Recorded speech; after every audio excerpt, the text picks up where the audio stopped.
Presidential immunity, political pardons, the importance of the vice presidency, all issues that confronted the United States and government in 1974. And 50 years later, some of those issues are still front and center. News 8's Brian Sterling sat down with noted historian and author Richard Norton Smith and talked about 1974 and some of the lessons that could apply in 2024.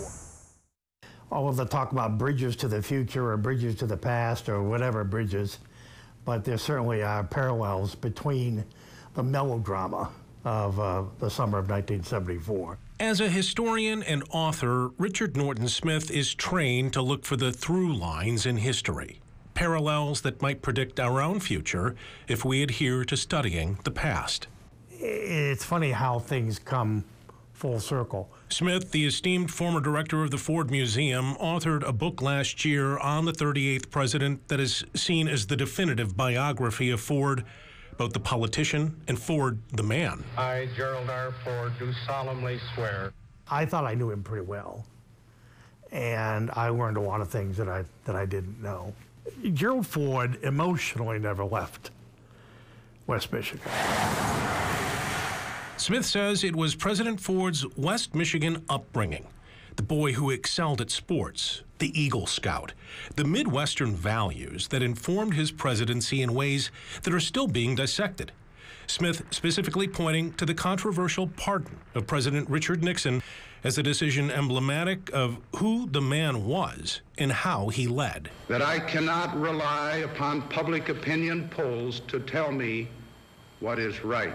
The only way that he could get rid of Nixon, not to forgive Nixon, but to forget Nixon, was to pardon him. There's a moral element to the presidency that ultimately transcends the purely short-term political one.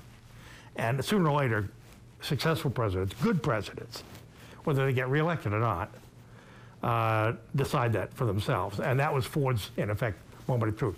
Here we are 50 years later, and we're rewriting the script. Smith spent a decade researching, writing, and working on the Ford biography, sitting at a desk overlooking the Ford burial site at the museum downtown. I wrote the Ford book on that desk, and that desk is placed in front of the window that overlooks the Ford gravesite. And at least during that part of the year when the trees don't block it, that's what I can see. So, you know, I suppose there is that psychic connection in some ways. There was never any doubt that at the end of his life, he would be brought back to Grand Rapids.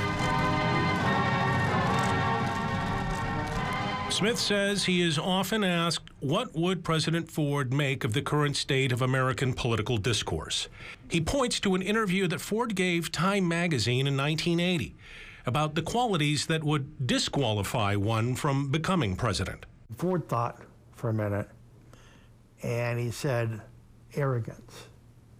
And then, of course, immediately, being Ford, he said, not that the American people would ever elect an arrogant president.